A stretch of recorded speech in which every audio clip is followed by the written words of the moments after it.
الموبايل. Audio Jungle.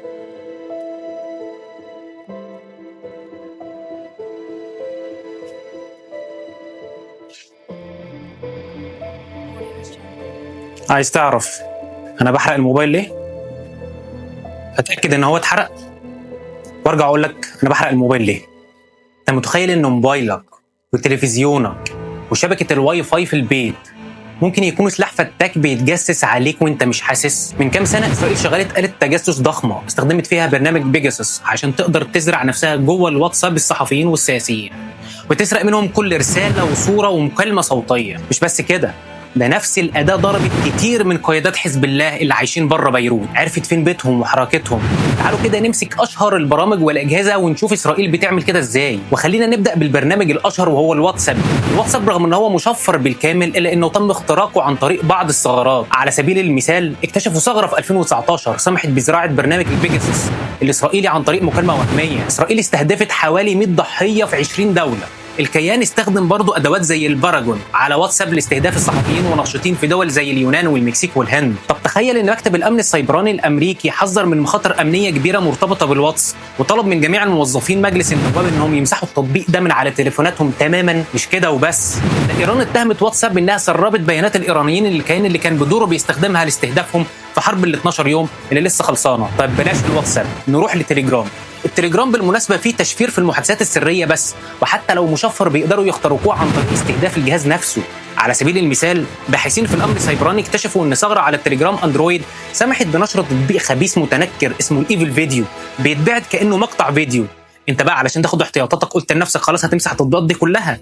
بحب اقول لك ان التليفونات المحموله هي كمان سهل جدا يتم اختراقها. برامج التجسس الاسرائيليه زي البيجاسوس بتقدر تخترق اجهزه الاندرويد والايفون عن طريق ثغرات في الموبايل بدون اي تدخل منك. كمان بيستخدموا اجهزه اعتراضيه خلويه اسمها IMSI كاتشز او ستينجرايز للتجسس على المكالمات وتحديد مكانك بدقه عاليه. الاجهزه دي يا جماعه بتعمل نفسها كانها برج اتصالات لاسلكي طبيعي خالص. فانت لما تيجي تتصل بحد التليفون بدل ما يبعت ويستقبل الاشاره من برج الاتصالات اللاسلكي الطبيعي بيبعت ويستقبل من الاجهزه الاعتراضيه دي اللي بتكون اشارتها اقوى اكيد من اشارات ابراج الاتصالات اللاسلكيه الحقيقيه.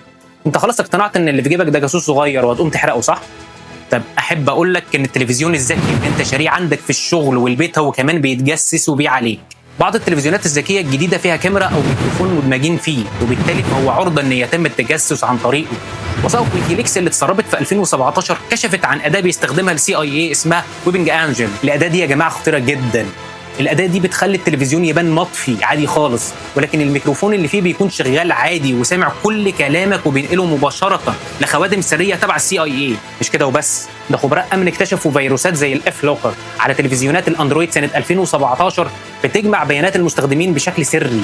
تاخد التقيله كمان، راوترات الواي فاي اللي في البيت هي كمان ممكن يتم التجسس عن طريقها. في اوائل مايو 2025 اللي فات ده FBI حذر من برامج خبيثه زي برنامج زامون. البرنامج ده بيضرب الراوترات القديمه وبيحولها الى خوادم وسيطه. البرنامج ده بيستهدف الراوتر نفسه مش الكمبيوتر ولا الموبايل.